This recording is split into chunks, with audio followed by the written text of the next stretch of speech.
That means, motherfucker, we are live, y'all. What's going on? It's your boy, the mayor. That DJ named Ace 5. Your mom's favorite fat guy, all the way in deepest, darkest Africa. I didn't know Africa had buses, if y'all who just saw that. But not Africa. Plenty of countries in Africa got buses. Let me stop being disrespectful to my people. Back with the newest episode of the Start 5. As y'all see, discontinued old school merch. This is where the Start 5 all got started. Just a little bit of history, y'all. Established in 2014. Back when we was the Talk of My Team Network. Shout out to my brother LG. Man, I've been at this shit for so long. But let me not go any further about myself because it ain't about me right now. It's about all of us here. And first up, I got to go to the first lady of the Starting 5. Well, what's up, everyone? It's been a very interesting weekend and week. Shout out to True Radio Network and a certain group called Sports on the Hill. You'll find out more about them in a minute. Shout out to, of course, the starting five and the mayor, who's always ready for something and always open to everything, which all things issues and everywise. And shout out to everyone coming onto the live. Yeah, but everything ain't open on the mayor. Just remember that. I might be open for everything, but I ain't open for everything. Stays closed, all the way closed. But anyway, next up, as mentioned in the comment of the show, we got some of the True Radio All Stars coming through tonight. First up, the one that's here right now, who's also, by the way, simulcasting with us on his feed. Yes, sir. The homie CP3. How you doing What's tonight, going on, Mayor, man? brother? What's going on? Hopefully y'all can hear me okay right now. Yeah, CP3 live in the lab, coming at you for the starting five. Appreciate y'all having me on tonight. Yes, sir. Well, we hear you, but you gotta speak up louder into our mic on top of yours. You know, if you depending on how you position the mic, you can actually position it enough to you could get the feed on both mics. All right, you got All me a little good. bit better now. I'm just making sure I got my levels right and everything. You know, I'm over here with the engineering lab trying to do some new things, bring some new excitement to Sports on the Hill podcast. It's all right. You don't have to talk directly into the mic. Like I was saying, I'll just use this unlit cigar as a. If you'll get it in time when you're setting up your audio Oh, because yeah, you true. can also use your mic and just position it in a place to where it will catch. Well, As long as actually, you I, look at your levels on your mixer, but I know I can tell here you're talking into your computer's mic through the Zoom. well, That's I'm why you actually using. sounded louder with the microphone away. Well, I'm actually using a multiple output where I'm going through the laptop and through because I have dynamic mics. I don't have the condenser mics where it picks up all the ambient sound. I actually have the dynamic Yeah. mic also with the mic hooked up to the laptop. So I'm gonna turn my levels up a little bit higher on my OBS to see if that can help out with you guys' feed because it sound like I'm coming in pretty good on my feed on this end. Yeah. Well, yeah, you're gonna come in good on your feed, but nonetheless, thank you for even helping support and blast us out there a little further on your feed. Hopefully, we're getting a bunch of views on there. Let the people know right now where your feed is too for anybody else who's checking us out that Of maybe course, you can go can and support check. you also. Yeah, you can check me out on YouTube, Carol Porter the Third with three eyes. I'm streaming live on YouTube, streaming live on Periscope. Also, the same Carol Porter the Third with three eyes. So you can check me out on there. And I'll also probably be chopping this video up and throwing it out on IG a little bit later on because we believe in promoting each other's podcasts and supporting each other and branching out in different environments that I normally wouldn't be touching. So I appreciate y'all having me on tonight. Yeah, well, definitely, man. And one of the things, if Qatar has never told you in the past, is we work with everybody.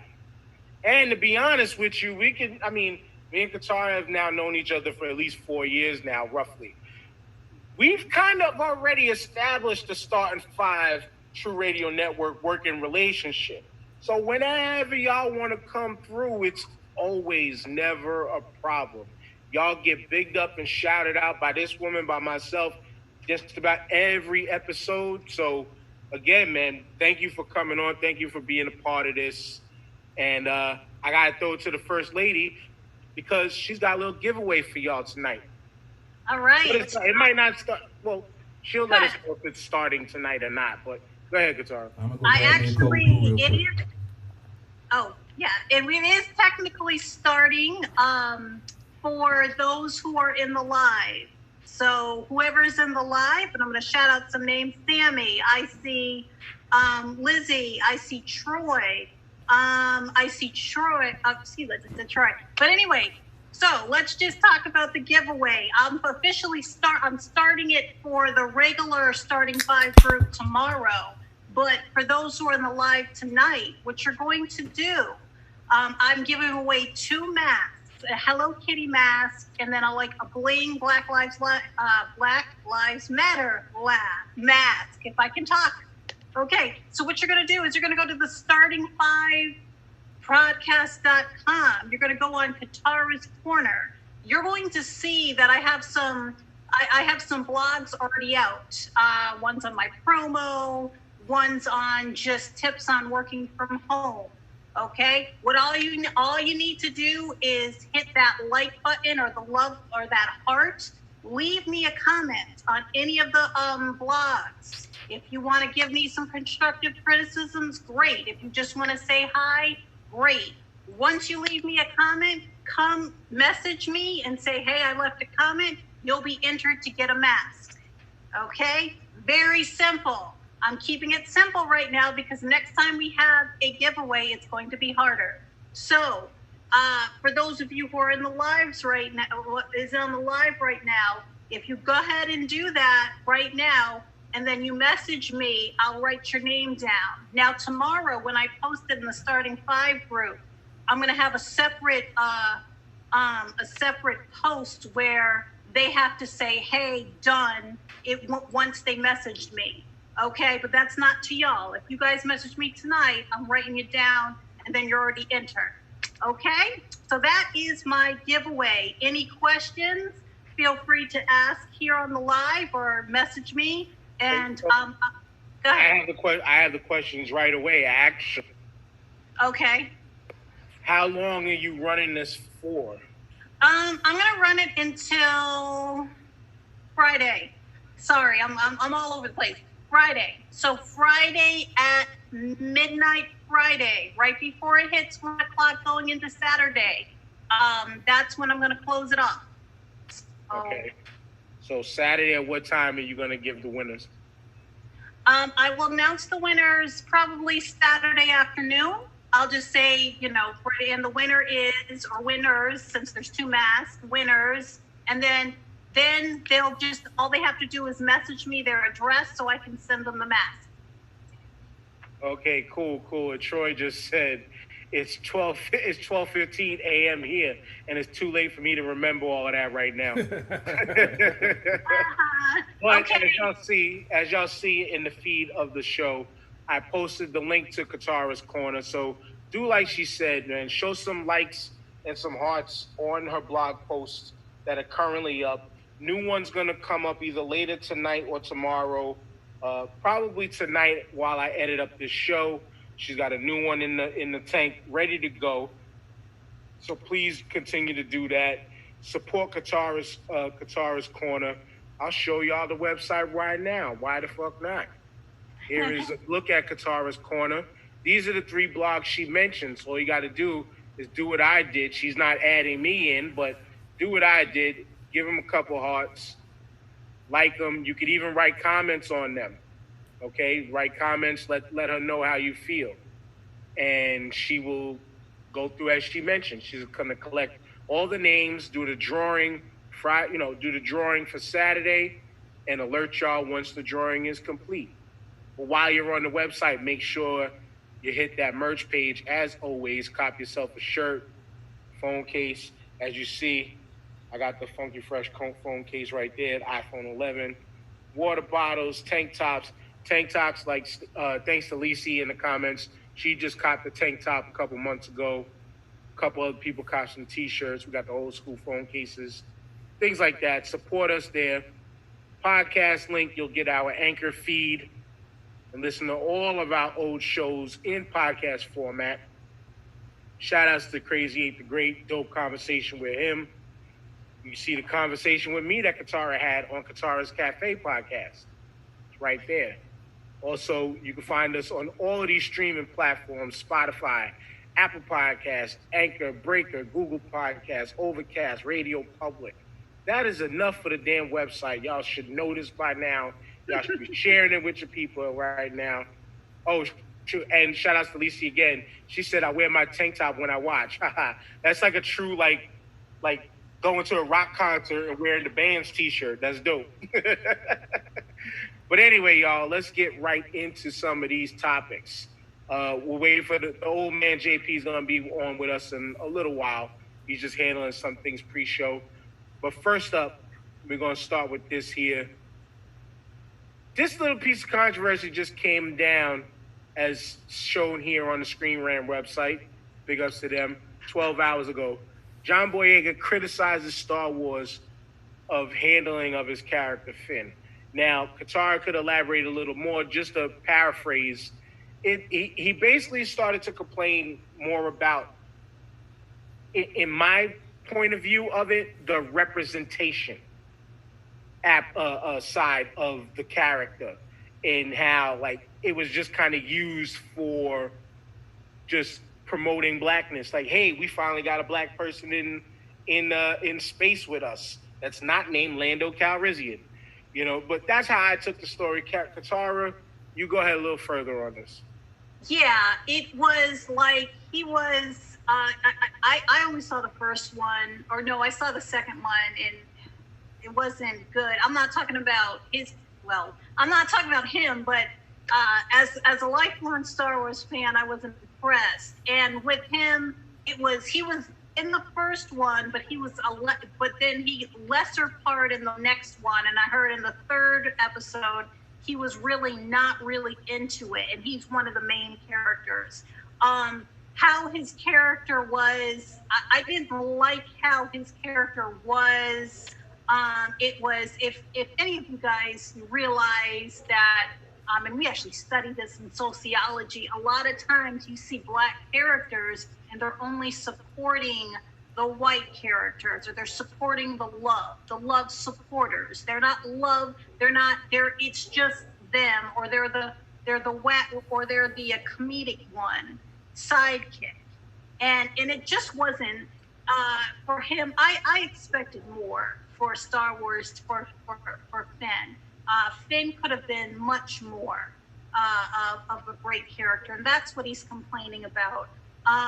Dan brought up a good point that he did take the role, and he did do the role because, well, and I understand Dan, what Dan said is true, but all of us, and well, me personally, when I first started in radiology and I took my X-ray role, we get treated like crap. Let's be real. You know, you really find out how doctors treat people when you work with them, and sometimes it's not good. We get yelled at. We're the redheaded stepchild, and so you have to put up with it. So that's how I looked at him doing that. I'm not excusing it, because I don't think I can do a character like that. Just knowing what I know now, but I guess he was. You know, he was like, oh, you know, he just took it for now, just so, you know, to do his resume. So I can understand that. He's been speaking out a lot ever since, I believe, George Floyd, and maybe even before. So this was, it was probably a call that he was just tired. He's tired of seeing stuff. He's tired of being put in certain situations where his other actors are not. So that's what I got from it.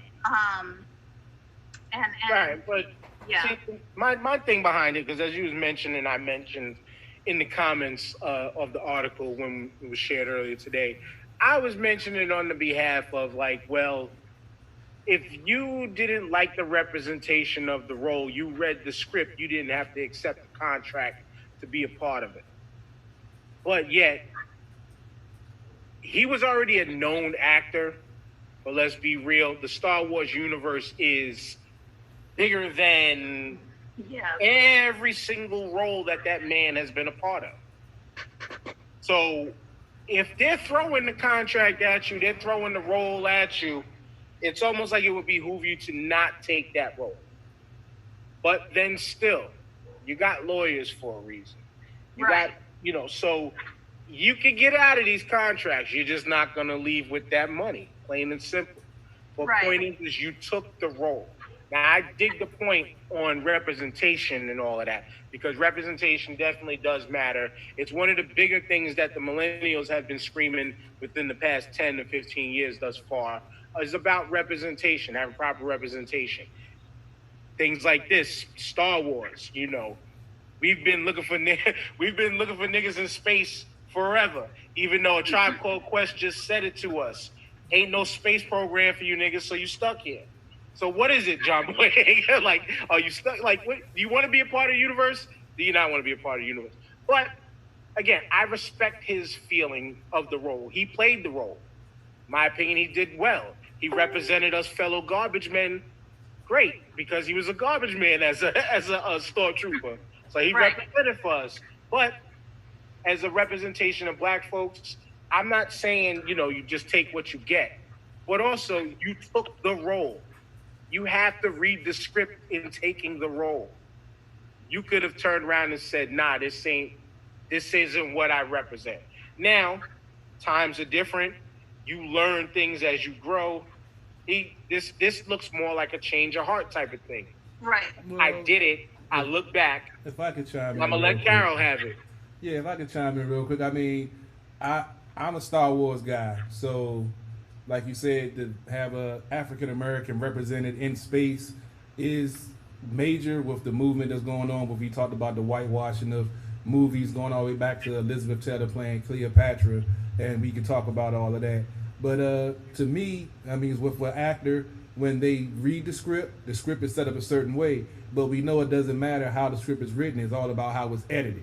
So I'm taking that more as he didn't like the way that, say, his character was portrayed after all of the edits and all of the stuff that ended up on the cutting floor. He might have had a more dynamic role in the movie, but because of the cutting room floor, they might have, edited some of the critical roles or critical dialogue that he might have had in the movie. So I'm thinking that goes a little bit more to maybe what he was thinking, not just the role that they put him out there for the first one. And the second one he was in, he wasn't really as prevalent. He might have had some crucial scenes that might have ended up on the editing floor that, he was upset about after the fact. Because I've watched a couple of actors say that, certain movies they were in, when they actually saw the final production, they had a great dialogue or a great scene with such and such, and it didn't make the final project, and they were, a little upset because they felt like they put their blood, sweat, and tears into that dialogue, and it didn't get, put into the final product. So I don't know if it's more buyer's remorse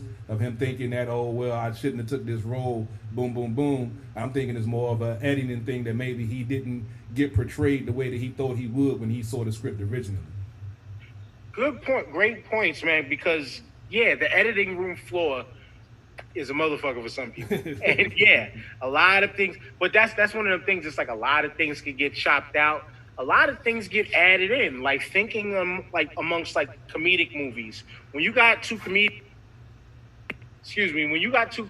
together, comedians ad-lib, go off the top all the time. And a lot of the times, I would say 8 of the times, a lot of those ad-lib moments do get left in because they're so damn funny. Mm-hmm. But let's also remember, just thinking in the Star Wars universe itself, he was a stormtrooper that became a part of the major story. So first, stormtroopers aren't even secondary or tertiary characters. That's background cannon fodder, usually. Mm-hmm. But they utilize that moment to bring this black person into the universe. Beautiful thing, beautiful part of the story. But he was never a main cog in the wheel anyway. It was always a story that led to us understanding that Ren and Kylo Ren and Rey were brothers. I believe they're brother and sister or something to that effect. And it's about their struggles, about the newfound power in the dark side and newfound power on the rebel light side and watching their evolution. It wasn't about Finn. Finn was a secondary guy. Yeah. If that. Finn was a secondary guy. So to complain about the prominence in your role in the movie, again, did you read the script that you were handed? To know that you was not a major, like your role isn't, it's a major part, but it's not a major part, if you kind of dig how I'm saying it, you know? Mm-hmm. But it's that iffy thing. But again, bringing it back to blackness, I can understand when you feel like we as a people wasn't represented properly on the lens through you. And that's a huge weight to want to carry, in a way, if you think about it like that. That's a huge weight to want to carry. No, definitely. That's something most actors probably, look for the role. I know we're going to speak about Chadwick Boseman a little bit later on in his passing, but that was one of the things that resonated with most of the, folks that came out with the roles that he played. Thurgood Marshall, Black Panther, James Brown. He knew the importance of playing that role because actually him getting the role of 42, him and a couple of other retired ball players were out, doing some community events, and they were talking about Jackie Robinson, and most of the youth had no idea who it was. So when he got that role, he knew the importance of representing him in a proper light, because now movies are like our history books because of the way they're whitewashing history and trying to change the narrative of how this country was formed and founded and trying to make themselves feel better. Now the children aren't getting a proper education of the real reality of what history was, and not trying to, pander to this group or pander to that group. So he took those roles very seriously, and that's why a lot of, actors and people that watch his movies are so hurt by his passing, because they know the dedication that he put into his craft and the responsibility he had for those roles. Yeah, absolutely, absolutely. And again, we're in the times where a lot of the youth is displaying a level of consciousness that many of us that grew up in the 80s, 90s, stuff like that, we had our own different levels of consciousness, but it's like further expanding now into the realms of that it's actually knocking down doors when we're talking about Hollywood, sports. Right. We're going to talk about the NBA situation in a little while too. But, it's the level of consciousness amongst the youth is getting so big that, yeah, in my opinion, by way of this article, this just, it looked like that he had some sort of an awakening that just made him say, like, hey, on a rewatch or two, like, I don't, like, you kind of used me. You kind of, which, let's be real, it happens in Hollywood all the time. It was always called the token black. Yeah. It was always called the token black, and it just depends on how you carry yourself as said token. Right. And like, well, real quick, I'll let you get it back. But Troy made a great comment too to add on. He said also, to help with leaks, some people don't get all the script, just what they need to know for their role. So that's another good added on piece to everything. He might have just gotten his pieces and was told, okay, we're up to this part of the script. Definitely, that's definitely a possibility also. Like you guys, you both brought up great points. We're all, I believe we're all Generation X. So and honestly, we helped no disrespect to millennials or anything else, but we helped the millennials see it, because we be saying, when we watch TV before social media, we were saying the same thing. I'm like, okay, where's any black people in it? Token. Okay, some of us were. Yeah, some of us. Because I tell you right now, when I'm outside and I go to the stores and stuff like that, my wife hates it when I do this, but I definitely play Count the Pepper when I'm outside. Right. Yeah, no, and that's understandable. But yeah, when we watching shows, when we were growing up and everything, before social media, we looking like, okay, how many, he's the token black guy. He's this. Why is this that? And we did express it. We weren't, but our voices weren't heard as much as our our next millennials, and then my son's generation, Generation Z, because we did not have social media yet, or it wasn't as big. We had like AOL, but yeah, okay. So you know what I'm saying? It was just no one heard us unless we were all spoken out all the time, every day, in everybody's faces. So that's just a little bit of the difference, but definitely I'm finally glad he's speaking out, because a lot of us were like, okay, he's a token, and we don't want to say anything because but once he started speaking out, we're like, okay, thank you, and we're great. So I'm glad he got his woken up call, if you will. So that's always good when they do that. Okay, so yeah, I think we ran this course on that yeah. one. Next up, we got to talk about some of the advancements on Breonna Taylor case. As always, rest in peace to her. The fuckery continues, and they really, really tried to get us. And I'm saying us as a community because we've all been standing behind her. We've all been paying close attention to what's going on in this case. And this here is hella important, that prosecutors had a plea deal for a drug suspect, which was, I believe, known to be Breonna's ex-boyfriend. And in said plea deal, there was writings that they wanted him to admit to, or as his lawyers are putting it, lie and say that Breonna Taylor was a part of his organization.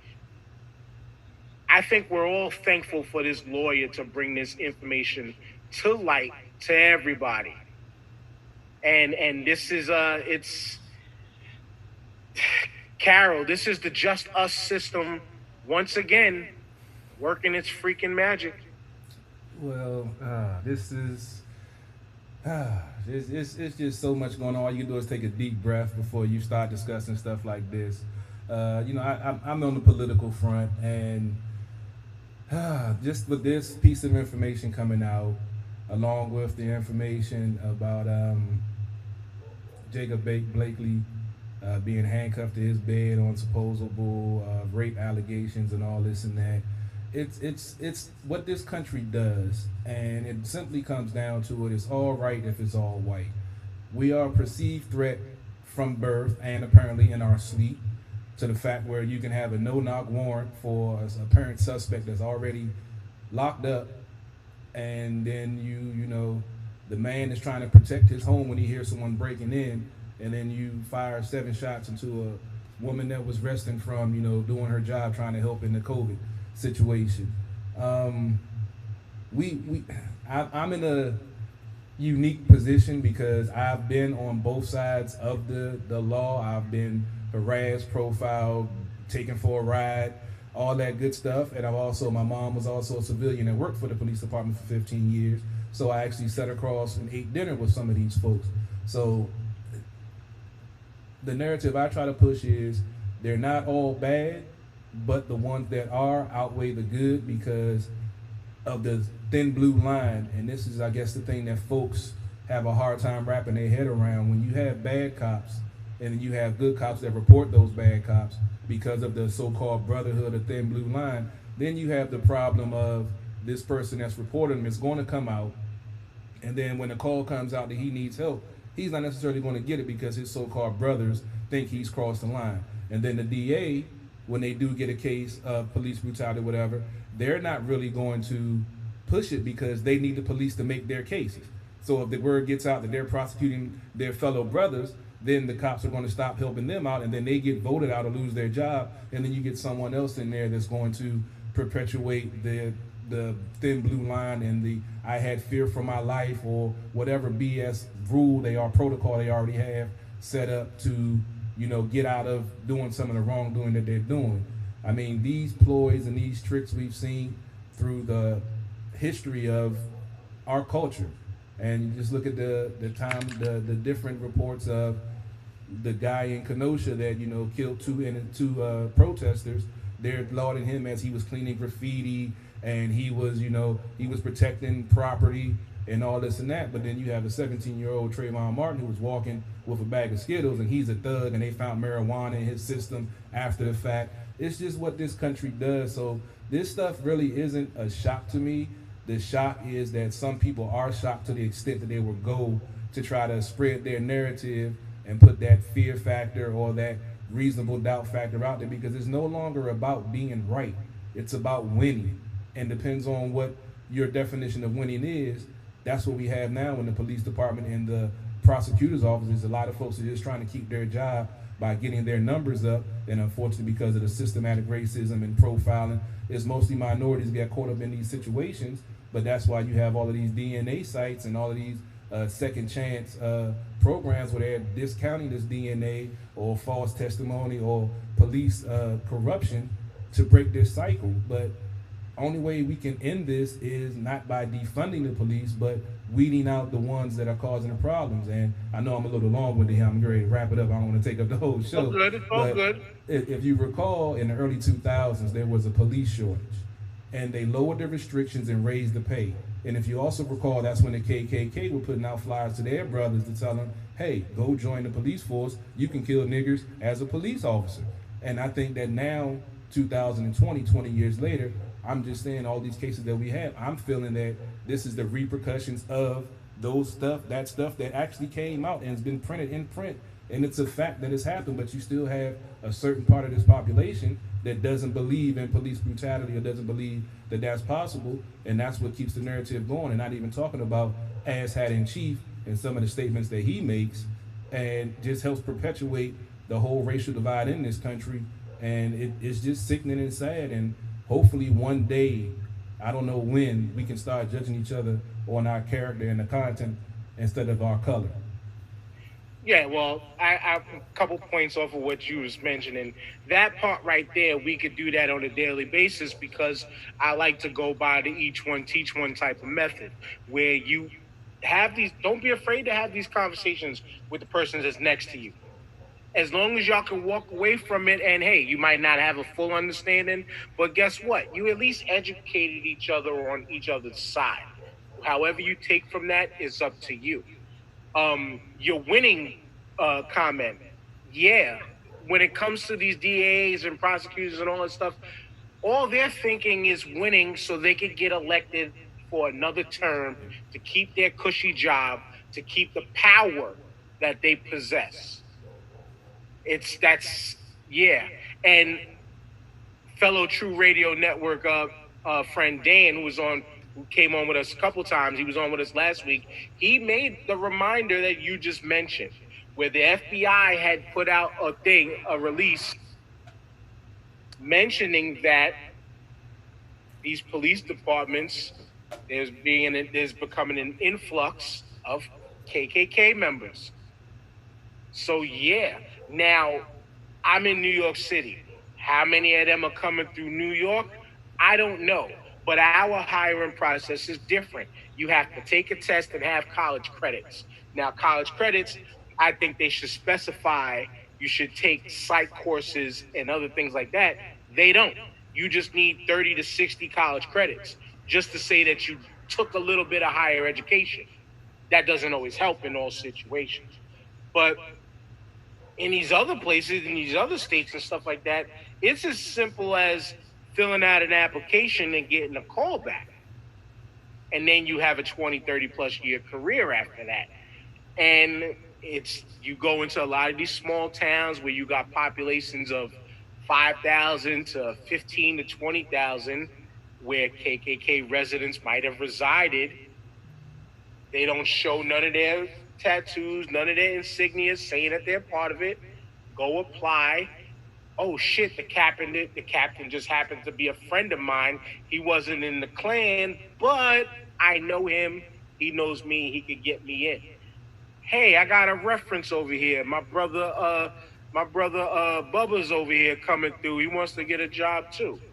And then comes Bubba. And then comes Clarence. And then comes James. And then comes Bob. And it's such a deep rooted thing that we don't have all the time on, but we do have a new guest on with us, one of the True Radio Network All Stars, as I'm calling y'all tonight. Robbie Gross, say what's up to the people, Robbie. And Yeah. so you know, as you see what you kind of caught on, we're talking about the new findings behind the Breonna Taylor case. Right. I was actually been listening on CP3's feed while I was putting Zach to bed, so I'm all caught up. I've loved the conversation all night.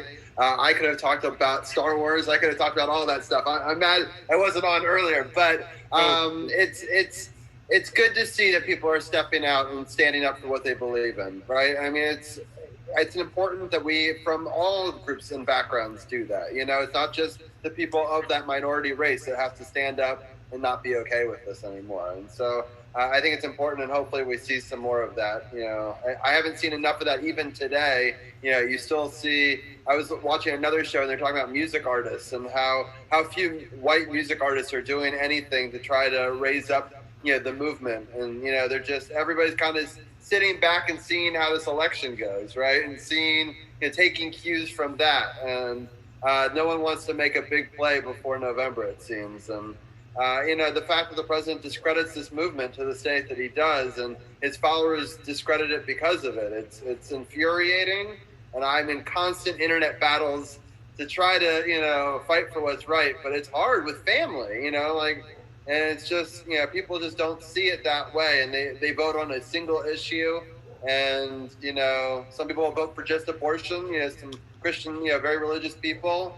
And that discredits Biden by itself. And suddenly I'm like, but you have to look more than a single issue. It's not, this world is bigger than that. I can get behind where you're coming from. I'm Jewish. I don't believe in that same thing, but I understand it's important to you. But it's a bigger picture thing. People are fearful for their lives right now. And just go into the store, and as a white person, that relative doesn't get that. You know, doesn't feel that every day. And so it's hard, you know, to have these arguments with people and how they be like, just don't come to my wall, just don't answer my things anymore, don't, you know, but you see it and it's just infuriating, and it's tough. Yeah, true indeed. And I keep it 1,000 all the time. I'm a black person that doesn't go through the same situations either. And I just got to be honest. Many a times, I'll show y'all right now, many a times I've gotten pulled over. This little thing right here, my work badge, has gotten me over many a tickets because I'm a city employee. Generally, good cops will kind of respect, like, even if it's something minor, oh, you work for the city too? We're all brothers and sisters. You know, we look out for our own. I've had some say that to my face. But also, too, the way I move, I don't move in the same type of situations to where I pull that attention towards me. But that doesn't prevent me from being empathetic to my brothers and sisters across the board, because this shit is happening across the board. You know, like, it's completely annoying, yet also it deflects from the conversation that's being had right now when mostly white folks come out and say, oh, but it's mostly white people that get killed by the cops and this thing happens to us too. But in that same notion, you're taking the simplicity of what you're saying and not putting context to it by way of, well, let's look at statistics. Let's look at the numbers per capita. How many of each is in the country? So of course your numbers are gonna look bigger. No shit, Sherlock, as us Generation X's used to say back in the day. No fucking shit, Sherlock. There's more of y'all, the numbers are going to be bigger. But when you put it into even deeper perspective against the percentages, guess what? Our numbers look larger because of the percentages. And the other thing that people don't realize is, because I'm going to throw it to Katara, take it from this perspective, because it kind of works both ways, and how I'm going to break this down. You look at the women's rights movement and how, or you just look at how black women fight for a lot of causes. And when white women, some might deflect from it, some might step in to help, but realize the fight that black women put in, or the fight that women put in, guess what it did? it helped all women across the board. So just something simple as Black Lives Matter, just stating that you should give a damn about our existence. And if laws change to just help us exist, guess what it's going to do? It doesn't exclude you. You still benefit off of it. And it still makes for a better world for you. This is just deep-seated racism that is still, hey, I grew up white. I know this piece of my history. Man, how come I couldn't have what they had back in the day? I want a little bit of piece of that too, but they're taking it away from us. They're taking away our jobs. They're taking away our rights, our guns, and this. No. Nobody's taking nothing for you. They're trying to make this a better place, a better planet, a better country for everybody to coexist. It's just that simple. Equality is not guaranteed right in this country, and that's what the problem is. Yeah. Right, exactly. And you guys brought up some great points, so I'm going to hit a little bit of it, and then I'm going to go back take it back to the Breonna Taylor's case. Me being a former first responder myself, I did get out of a lot of tickets, and like my car light was out one time. They didn't give me a ticket for that. So there was a lot because they saw that I worked for the hospital, and they must have, because in even one time I had the wrong license plate in my car, and he did not. He just said, you need to go change that like yesterday. So yeah, I did get some benefits there, but then I also saw, well, that was just for that, working was a whole different story, but, I saw other people not just stopping for nothing and getting yelled at for nothing, and instead of de-escalating, they instigated it. So now the person getting stopped is upset. So I saw that a lot. And I'm gonna let me take it, because all this circles back, and it has everything to do with what we're talking about with the Breonna Taylor case. Again, Carol and Dan, and I believe Robbie may have brought this point up as well. I forgot who said it. This is classic, them trying to cover this up. They're trying to paint a picture of Breonna Taylor. Classic cover, classic, well, she was this. Well, she was involved with this. That's classic what that is, number one. Number two, with the state attorney or the DA or whatever his title is. We all saw him, I didn't watch the RNC, but I know he was at the RNC and he gave a speech. So that in itself just proved what Carol and Dan was saying about it's they don't want to say much or whatever. Okay. Meanwhile, the hit of Breonna Taylor's killers are still out there. Okay. Now, if this was just a case of, okay, it was a mistake, y'all need to step up and say it was a wild goose chase and y'all got the wrong house. Because I'm hearing some other rumors about it was something different, but we'll get into that now. Say that, because those four, and this hasn't come out fully yet, but a few of those cops were in a wrong, mistaken identity, raiding somebody else's house a while back, and it's on YouTube too. So that's the problem we're having. This is the problem we're having. And instead of just admitting that, now you're trying to cover up and say, oh, well, she was involved in a drug case. No, that's her ex-boyfriend. Notice the word ex. So he ain't got nothing to do with her. He is nothing at all. And this is a reach. And this is what we're tired of.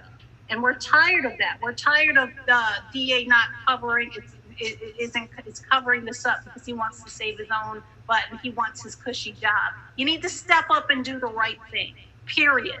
And it's silly because let me tell you, the DA he's black, and let's be real. When stuff hits the fan, I'm not gonna curse, but when you know what hits the fan, it's gonna be all blamed on him, and he's gonna go down, and he's gonna go down hard. But he wants his cushy job. He wants to do this. He wants to be all with the bigwigs. So he's ignoring this case and bringing this up. And it's just going to fall apart on him. Meanwhile, Breonna's family does not have closure. She was sleeping when she got shot. And it doesn't even matter what y'all find out in fourth grade if she punched a girl. Okay, that doesn't matter. She was sleeping when she got shot. And then that's the long and short end of it. Period. Yeah, and we all know they always try to spin to paint the narrative that we are these evil monsters and this, that, and the third, and we always know it's always nothing but nonsense, nothing but BS. And the oldest man on the boards finally came through. He's been seeing it since 1957. It's all jokes. What up, JP? What's going on, good brother? JP, you're here, but you're not here. Oh, he's here, but no microphone. So we're going to let him figure that out. While we do that, big ups to the... Can you hear me now? There you go. What's going on? What's going on, man? Me and these technical difficulties. As always. All good. But, just to catch you up, as you heard us, we were just going into, we're actually close to wrapping up. We were talking about the new findings in the Breonna Taylor situation, where they tried the plea deal that they tried to include on the ex-boyfriend to try to implicate that she was a part of his organization, just to throw more dirt on her name that doesn't even apply. It doesn't make, actually, not surprised. They always try to find dirt on somebody, whatever. That has nothing to do with her being murdered in her bed, though. Okay. Let's say, for instance, which we know is not true, suppose she was still with this dude. So what you try to say is you justify her being murdered in bed? Are you kidding me? But that's the American way. That's the American legal system. Every black person that's been shot and killed, if you've noticed, especially over the last 6-7 years, they always want to try to defame their name and put slander on their name and stuff. Like it's as if they're not human. And like, oh yeah, well, Eric Garner was selling Lucy's and stuff. And what? Are you serious? The man was choked to death over Lucy's? Michael Brown did this. So he was shot to death in the street? Tamir Rice had a toy gun. Okay, he was 12 years old. Who didn't play with toy guns when we were 12 years old? Breonna Taylor's ex-boyfriend was a drug. Okay. What's that got to do with right now? What does that have to do with her being murdered? She was sleeping in her bed. No threat to anybody. There's no justifying it. Them cops should be in jail. They should be in jail. And I'm going to be honest with you. This is going to be a little controversial. I'm tired of seeing the hashtags, put the cops in jail who killed Breonna Taylor. No, how about people getting their money together so that way we can do things to help alleviate this thing to go on. As far as putting more pressure on these people. People money talks. And if we all put some money together to really help her cause, and we would do it. I've given money to her family. I don't like to say what I do, but I've given money to her family to do the GoFundMe and everything. So we need action instead of words, because this is horrible what happened to her. She was in bed, sleeping, not a threat to anybody, and she was murdered. I don't give a damn if she was dating a drug dealer or not. That's not the point. The point was this young sister was murdered, period. Facts. Yep. Period. End of story. Yeah, it's plain out murder, and no other way to put it. Like Katara mentioned, these were officers who have a record of this type of discrepancy. Maybe not the killing, but getting cases wrong. Mm-hmm. That's a huge fucking discrepancy as a law enforcement officer. Mm-hmm. Like and honestly, because of the high level of standards that they are allegedly held to, they should be investigated deeply off one mistake. And that's one of them things that like it shouldn't be like it shouldn't be that it's that it's again inside entities doing these reviews across And the board, Dan, police departments everywhere. It should be outside. I agree. And Dan, let me just one last point. And that man, and that fool down there, that prosecutor should be ashamed of himself. He really should be ashamed of himself. He's not prosecuting these cops and doing his job. There's nothing worse than somebody shucking and jiving Negro. I just leave it at that. I almost Facebook sent me something last week for a word I used against Jason Whitlock last week, so I can't go down that word with the C word. But you know that's what he is, though. Boom, fuck that nigga. And I'm gonna say it like that. I don't care what y'all think.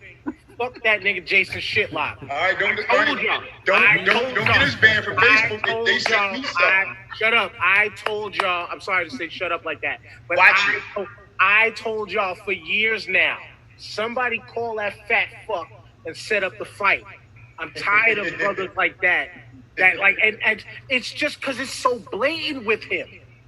And he used to be, and JP, you know, he used to be all right with his points of views and things like that back in the day. Back in the day, yeah. Until he went to that other side, and then he just showed his true colors. Oh, true colors is. I mean, with folks like Whitlock, you got to take them with a grain of salt. I mean, they're pandering to a certain audience, and the fact that he's on, was on Fox Sports and was on ESPN to give these alternative point of views that a majority of us don't agree with, but that's the representation of this country. That's what you're going to see, because like they're going to bring out the rest in peace Herman Cains, the Ben Carsons, the Jason Whitlocks, the Herschel Walkers, the guys that grew up in a certain time frame and still have that mentality of being second-class citizens, basically, and they feel like we should take whatever we're given and we should be happy because we're not picking cotton and we're not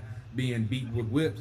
But it's about equality, and it's about what's written in the founding documents of this country, that all men are supposed to be created equal, even though the next line says that a black man is 3/5 equivalent of a white man, which I find funny because this country is based off hypocrisy and bullshit.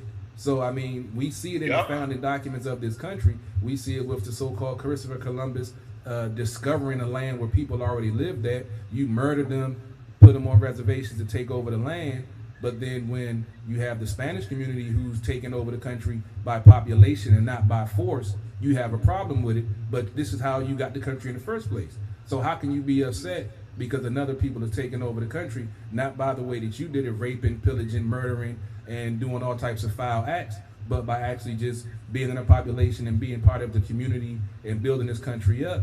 It goes to the core of what this country is, and that's why I can say that all of this stuff is coming out, and that's why you have all of these folks that's upset, because it's attacking their core values of what they daddy and they granddaddies and told them that this country was so great and all this other BS. And I continue to say this country was never great. It was better than other countries because they built the economy off of slave labor, which propelled them into the Industrial Revolution, which gave them the leg up on everyone else. Now the decisions this country has made over the last 30 to 40 years has put us back, and now they want to play victim and blame everybody else for the downfall of this country and don't want to look themselves in the mirror. They want to point at everybody else, but you remember, you got three fingers pointing back at you. And the only downfall is what I mentioned before. You can't have what your ancestors had. You want to be able to carry on the same things that some of your ancestors did. And you can't. And frankly, your ass wasn't even born in that time. Shit was already progressed way past that time. So what are you doing? Why are y'all even acting like that? What the fuck is wrong? There's no reason for anybody to act like that, especially growing up the way that we all have. We've grown up in mixed societies, mixed communities for the most part. But all in all, it's just a matter of being empathetic to the other side that you don't know and you're not familiar with. That's it. Have a little bit of empathy. have just a little bit of empathy for what's going on for the other side. You claim you're for all humanity. You scream all lives matter, which we all know is a deflector, even though we who say Black Lives Matter, we know all lives matter. But it goes back to what I said before. If things get better for us, it also gets better for you by proxy. It's just how it goes. It's so simple. They're not going to see it because, like you said, they all see it from their own point of view. I mention all the time on one of the other shows that I do. Back in the 70s, 80s, and 90s, folks actually cared about their fellow man. We actually had Hands Across America. I was a Boy Scout from the age 6 until 17. So I remember being down at the mall, holding hands with somebody I had no idea who it was, but we're all raising money for less fortunate folks on the other side of the country that we would never meet, or other side of the world. And now the mentality is, oh, well, if I had to do it, you should have to do it too. There's no handouts, but we all aren't blessed with the same situations to propel us to success. So sometimes people do need a leg up or a handout to get some level footing to try to make themselves successful. You can't just look down on folks and be like, oh, well, you know, this, you should be able to do as I had to do it. I tell folks all the time, I had my dad and my mom married in my life for 27 years until my dad passed. Some folks haven't had their dad in their life for 27 seconds. So how am I going to look down on somebody else that's in the same age bracket but isn't as successful as I am or I was, because I had stuff instilled in me for a long time that made me the man that I am today. Other folks haven't had those same, upbringing, the same values, so they have a lot more pitfalls they've had to go through because they don't have that knowledge until someone gives it to them. They're not going to know any better. So by looking down on them or ridiculing them or just shitting on them pretty much isn't going to help them. You have to give them the knowledge and the understanding of why what they doing is failing and what they need to do to be successful in their lives. And I feel like that's one of the things that we've lost in the last, I'd say, 20 to 30 years. Oh, I agree with you wholeheartedly on that. It seems like we've going from, like you said, where people actually care to, I got mine society. It's me, myself, and I society. It's only me. We become a very selfish society. And I feel as though as Black people in America that we have adopted American customs, which is not part of our culture nor our nature. We've developed into some American culture society. You remember, like, when you were growing up, if a friend of yours in the community was poor and he needed something to eat, the whole family, he would come eat dinner with your family and stuff. We don't know our neighbors no more. So, yeah, I agree with you wholeheartedly, about how things are now. It's a selfish society, and people wonder why we're in the predicament we're in. Why you have a person like Donald Trump and Donald Daffy Duck in office. Is because people don't care, they're selfish, they care about themselves, and they're ignorant and don't want to be educated. It's called the dumbing down of America. That's exactly what is happening. I totally agree. I look around, even I'm in a pretty nice neighborhood and people still don't talk to each other. We have to belong to a pool just to meet our neighbors. It's just, everyone is so segregated into their own world and, doesn't, we went around and brought cookies to all of our neighbors when we moved in, and people were like, in 25 years, no one had ever done that. And I was like, wow, and then we did that, and, we gave them a note, said, if you ever need anything, here's a number, we'd love, to talk to you. Never heard from any of them again. I've been here 8 years, and it's sad, right? Because it's just like, there's so much we can gain by knowing different cultures and different people around the world and understanding the life that they live. Because we all have different stories. We all have different lives, but they all have value and meaning. And I think that people just look at the color of someone's skin and they immediately judge someone based on it. And they have them for less worth or different worth. And, I actually had a friend, and a video went viral just a couple of days ago. He's the head of the PE at the school that I work for. And he was on the lane, and he was just doing some push-ups on a community track. And some white guy came up to him and said, next time if you're in that spot when I run around and I'm on lane 8, I'm going to step on your hand. And didn't say it to the little girl who was working out with him. He's a PE instructor. I think he may have been doing a private tutoring, or maybe it was just some other girl. And it wasn't even related. I'm not even sure. But didn't say anything to her, But this Black man, they did.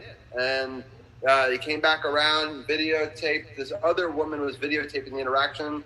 My friend stayed calm and collected through this whole thing. And I'm telling you, everybody who's watched it, it's been shared like 750 times, would be irate. I would be irate. I would never have stayed calm. But he did. And he wanted to use it as a teaching moment, because that's what he is. He's a teacher, to understand that you can stay calm and collected and try to work through it.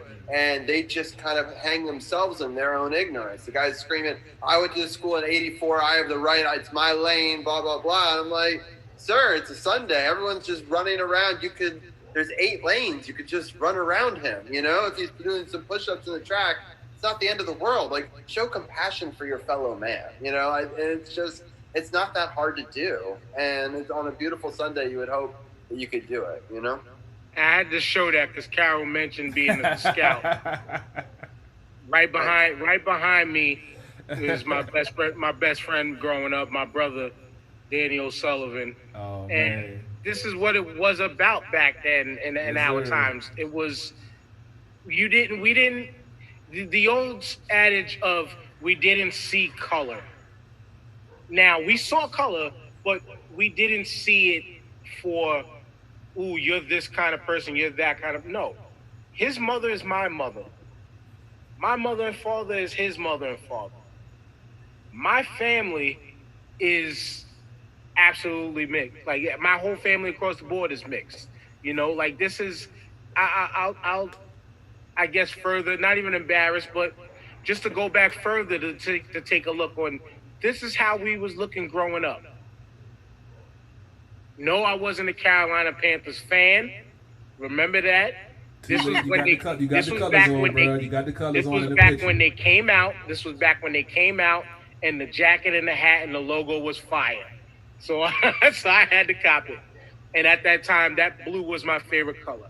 But this is what and how I grew up. This is how much of America doesn't grow up. And that's a part of the shame. And again, amongst all of this, to what y'all said, to put a cap on it, this is the thing that I had in my head. We went from community to capitalism. Community to capitalism. We went from, like, where I live now, I know who my neighbors are. I might not know them all by first name, but if they come outside, hey, how you doing? Hey, how you doing? They all know my kids. They all see my kids because I let them run up and down and play outside. So they see my kids. They know who my kids are, things like that.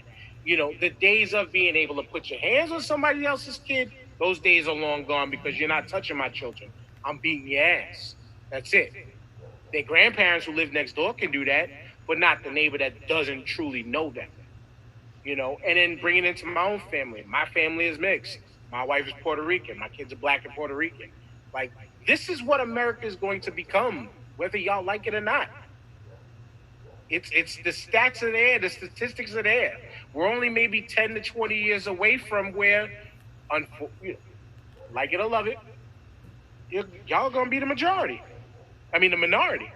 Coming soon to a theater near you, whether you like it or not. It's gonna be just how the way the world is going. But community to capitalism is where the downfall of everything is, because it's just me. I gotta get mine. Whatever. However you get yours. Well, I got mine by pulling up myself from the bootstraps and all that, not understanding that rabbit hole is even deeper, because, yeah, you could pull yourself up from the bootstraps, but guess what?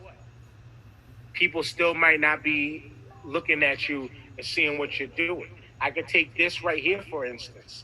I know podcasters that are friends of mine, not friends of mine, that are getting amazing opportunities that haven't put in nearly close to the level of work when it comes to podcasting that I have. Yet we're still on the low end, still trying to big our names up, still grinding. We might not never see the heights that some of these people who've put in far less work than. But so be it. But I'm not going to be the one to be hating or be selfish. No, I'm still going to stand behind them and salute them and champion them as they go further. Because it's about community. It's about. I grew up playing sports. I've always been a team guy. Unless you screw me and fuck me over, that's it. Then you're dead. And that's how it should be. You fuck me over personally, then goodbye. but I'm going to take care of whoever's around me like y'all are part of my family, and that's what it is. That's how it should be. I was raised well enough to understand that, know that, and be that person. But not everybody else does that. And it's sad, it's unfortunate. And we got to get into now some more unfortunate news. Well, no, we're not going to get into unfortunate news because we got to take a brief pit stop to the NBA before we get into saying goodbye to a number of legends in the world. The NBA, we all seen what happened last week. They boycotted. We said it here famously on the show. What is the next move? Almost immediately, a day or two after we did that show, they all said that they were coming back. But they finally got something out of it. They got the owners of what is it, 32 teams in the league, or 30 teams in the league, in their major cities to open up their stadiums as mass voting locations in this time of Corona. Because we all see the importance now of why we need to vote, because we need to get this circus clown out of office. We need to get him out.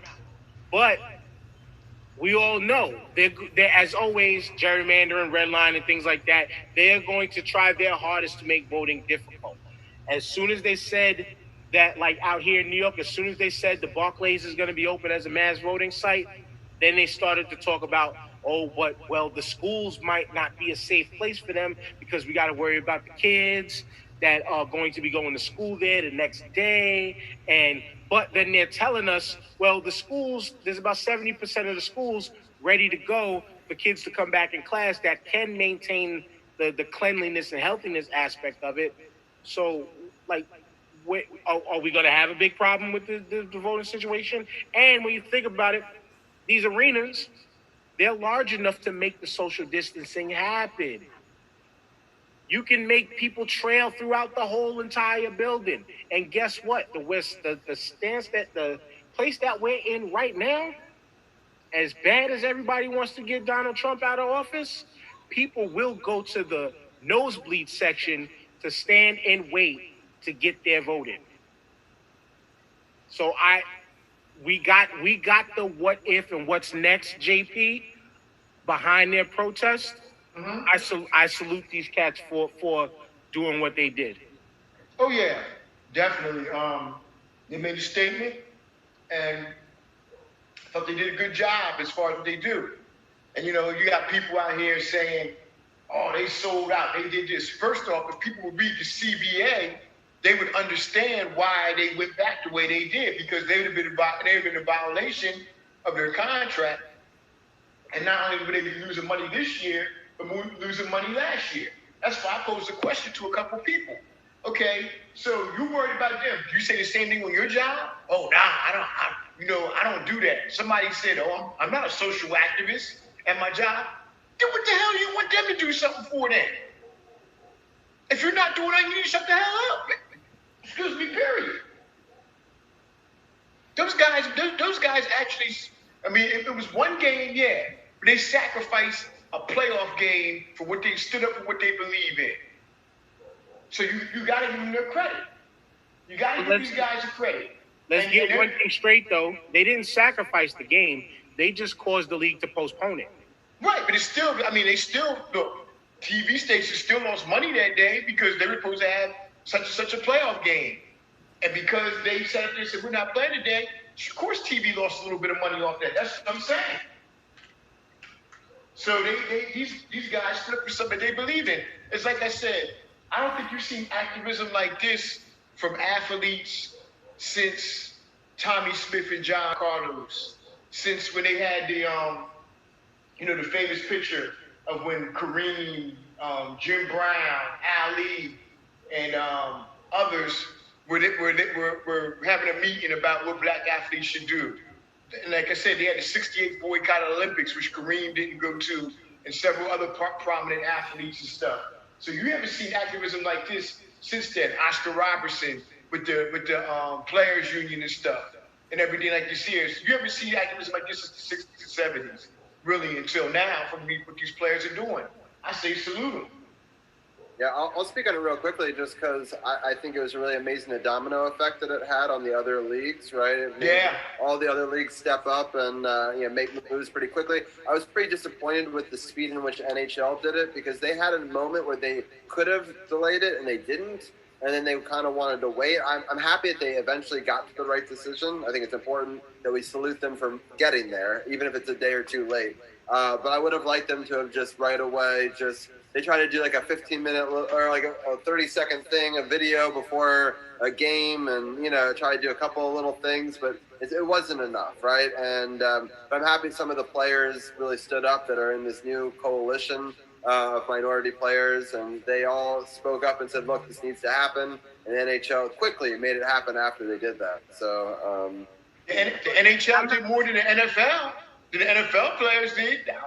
Well, let's give proper credit though to JP, because the NFL players, the NFL actually already has had a voting campaign of commercials on TV for a minute.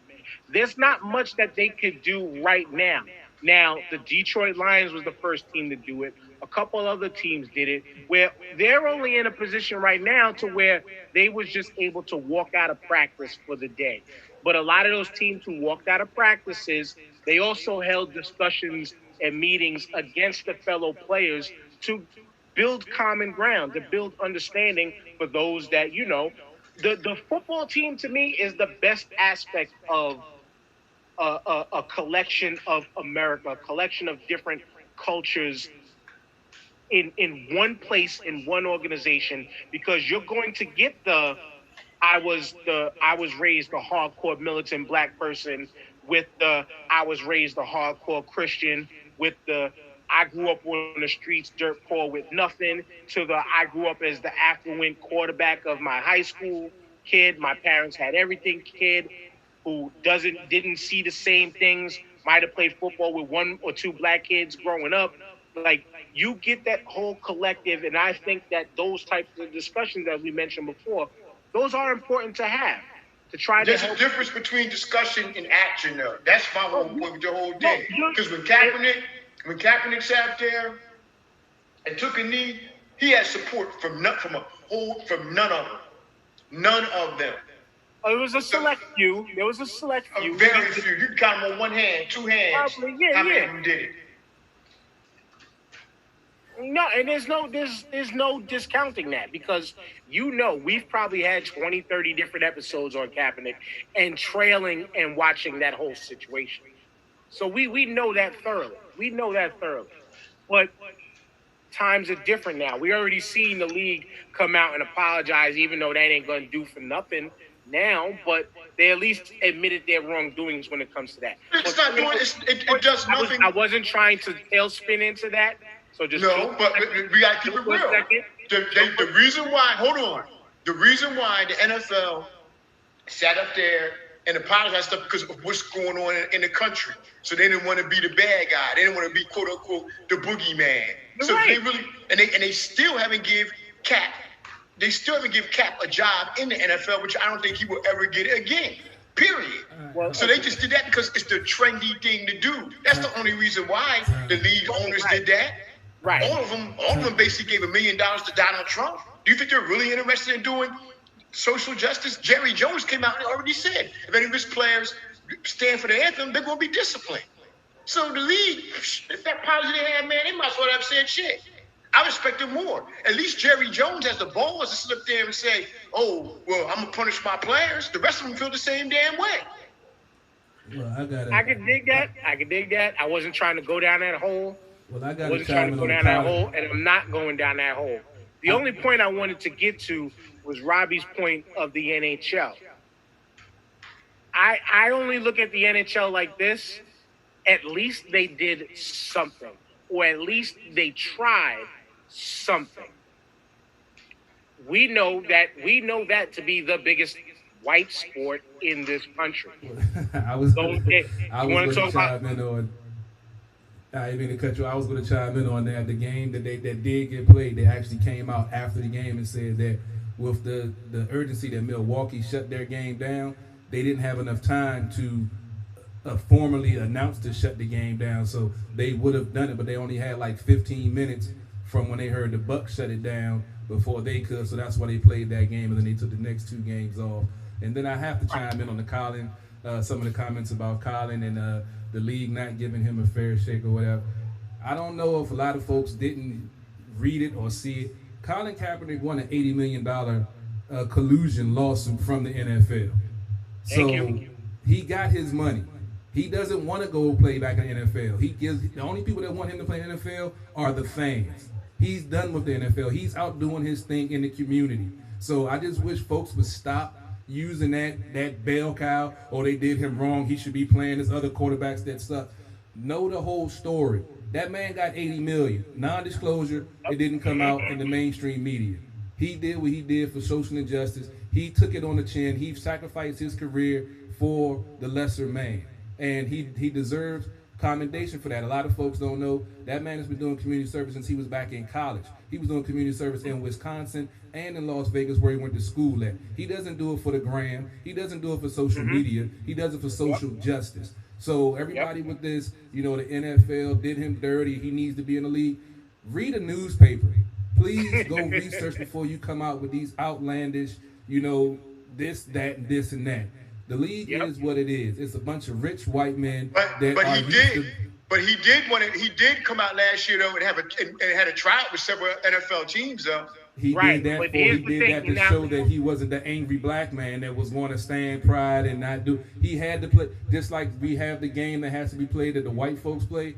We don't like to have to play the game, but in order to justify the ends to the mean, sometimes you have to play the game. He went out there and did it. You saw all the dysfunction. Oh, well, he didn't want to perform for this in this stadium. He didn't, because he was basically saying, yeah, I'm going to play your game, but I'm going to play it by my rules. And if you don't like it, oh, well, I'm good. I'm happy doing what I'm doing with the $80 million in the bank from the collusion from y'all blackballing me, and I'm putting it into the community and doing it. Y'all might not see it on Instagram. You might not see it on mainstream media, and you get all these Republicans and conservatives hating on him, or, well, he's not doing nothing now. No, just because you don't know what he's doing doesn't mean he isn't doing stuff.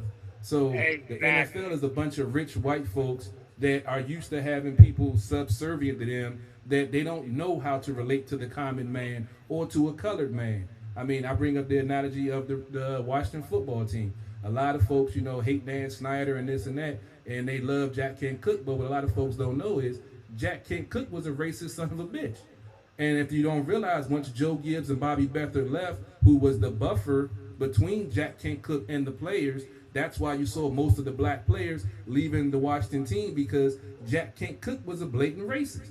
But because you didn't see that in the narrative and you saw him hugging Doug Williams with a cigar in his mouth when they won the Super Bowl, he didn't even want Doug Williams to start the quarterback at the Super Bowl.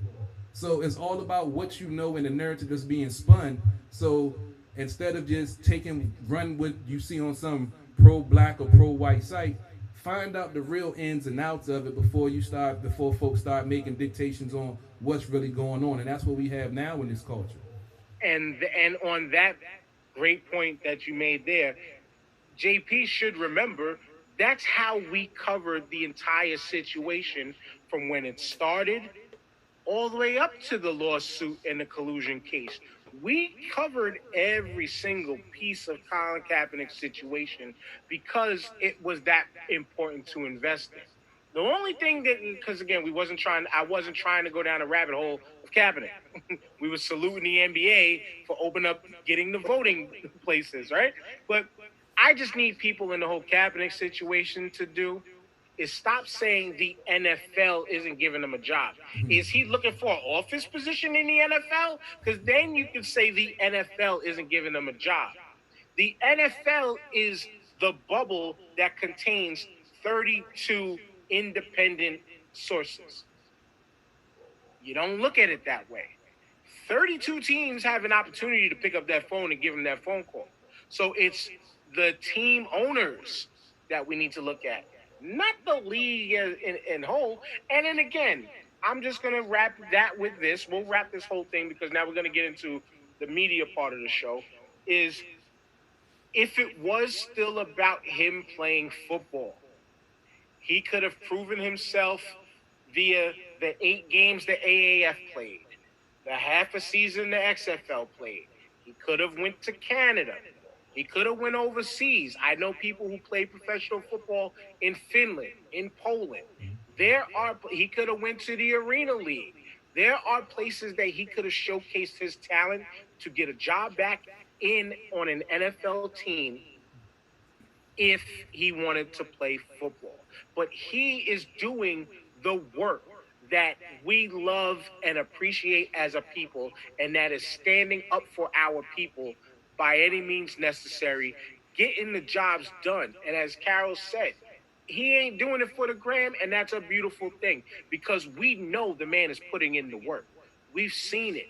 The things that do come out, giving away suits to people that are going to fight cases, that don't have proper attire for a court case or things like that, feeding children, going to schools, the man is doing the work. The football aspect about it, let's forget it. It's over. The football is done. I'm not even worried about him getting picked up by an NFL team, even though I still believe he still works out just in case, because you never know. You never know. He's better than a whole bunch of them bums in the NFL. I'll tell you that right now. We know that. That's facts. That's actual factuals. But nonetheless, we got to move on. And this is the time of the show where, again, Giants Amongst Men is the reason why we named this episode this. Because we've lost a lot of people that were big figures in the world. But breaking news today, about an hour before the show, to unfortunately add on to this, we lost Tom Seaver. Mm-hmm. Yeah, I saw that. Legendary, most famously known for being a New York Met. Tom Seaver, I believe he was also an announcer too in his day, but played for the Mets, the Reds, the White Sox, and the Dead Sox, so aka the Red Sox. 12-time All-Star, World Series champion, 3-time Cy Young winner, Rookie of the Year, 3-time leader in wins, 3-time leader in ERA, 5 times a strikeout. Pitched a no-hitter in '78. He's retired as a Met, Hall of Famer, inducted in 1992, inducted in the Mets and the Reds Hall of Fame. He died from dementia and complications of corona, as the way the report came out. So we got to say rest in peace to Tom Seaver. I believe deceased now at the age of 75. One of the best pitchers ever. Yes. Yes, indeed. And then we got to go to the world of the NBA. Clifford Robinson. We got to say condolences and rest in peace to his family. 53 years old. 53 years old. I didn't know he was from Buffalo, New York, until I read this. He was a UConn standout, second-round pick in the '89 draft of the Portland Trailblazers. Played for the Trailblazers from '89 and '97, then moved on to the Suns, the Pistons, Golden State Warriors, and ended at the New Jersey Nets. 1-time All-Star, 2-time All-Defensive Second Team, 6th Man of the Year in '93, Second Team All-Big East in '89, and Third Team All-Big East in '88. So rest easy. So Uncle Cliffy, or Uncle Spliffy, as some people called him, Cliff Robinson. And you know, Dan. Speaking of Cliff Robinson, couple points about it. To me, when you think about 6 men, he's definitely on Mount Rushmore of the best 6 men that ever played this league. I mean, he was an All-Star one year. Also, he had a game that really is for today's NBA. Yeah. Back then, he was an inside-out player who could play down in the paint, but also could shoot the 3-ball from the perimeter. So, he was 6'11", could handle a little bit. Like I said, could score inside or outside. He was a very, very, very good player. Like I said, on Mount Rushmore of 6 men that ever played this game. Yeah, and we're gonna keep it funky. He was one of them who made the headband super popular. Yeah, Yes, he did. That's what he's known for, his headband. Yeah, Clifford Robinson. That's when I was an NBA fan back in. I'm not a big NBA fan now because I feel like the game is too soft. I miss the old '90s, early 2000s basketball. Clifford Robinson, being on that Portland team, like you said, inside outside game. Hustler, he went out there and he grinded. He wasn't, never was good enough to be a starter on a team, but like you said, he won the Sixth Man of the Year, played quality defense, and he was a all around, cool kid, cool guy on the court. Never really any issues or anything like that. So it was definitely, shocking. I believe it was a lymphoma that he passed away from. So yeah, 53 years old. That's 10 years older than me. So. You never know what your next day is. And, Tom Seaver, I saw that news come across a little bit earlier, right before the show, like you mentioned. And unfortunately, I got to get ready to get out of here because I got a business call to make. And I definitely got to talk about, I spoke about Chadwick Boseman a little bit earlier. Definitely got to speak about John Thompson and how crucial he was. He passed away this week, too. I know you guys would probably want to bring him up. But Allen Iverson, I think, said it best with his message he put out on social media. He basically thanked him for saving his life. He saved a lot of young inner city kids' lives by giving them a chance to play basketball and go to a high quality university and change the trajectory of their lives and stop some of the bad circumstances that was going on in their lives. And he was very instrumental. He was the first black head coach to win the NCAA title. I mentioned on our show on Monday that he did radio locally here in DC with Brian Mitchell and Doc Walker. He was an influencer of mine into getting into radio broadcasting. So his passing is definitely being felt on so many different levels, especially in this area. And unfortunately, like they say, the good ones always go a little bit too soon, and they always leave an impression on the folks that they came in contact with, even the folks they haven't come in contact with, just via social media, TV, or whatever. So it's been a rough week for great men passing away, and unfortunately, this current state of where we're in this country and in this world, we need more men like those to be around instead of passing away. Yeah, indeed, man. And thank you for being on. Thank you for the multicast on your end, since you said you got to run. So before you run, so we can continue, just give your social medias and where everybody can find you. I appreciate it. You can definitely check out the website, sportsothp.com, for all of our shows every Monday night on Sports on the Hill Podcast, True Radio Network. You can check me out on we're streaming live Zoom calls on Facebook, YouTube, Periscope, and you can check our podcast out on the following day after Robbie G uploads it to the podcast platform, Apple Podcasts, Google Podcasts, iHeartRadio, Spotify. Just hashtag SportsOTHP.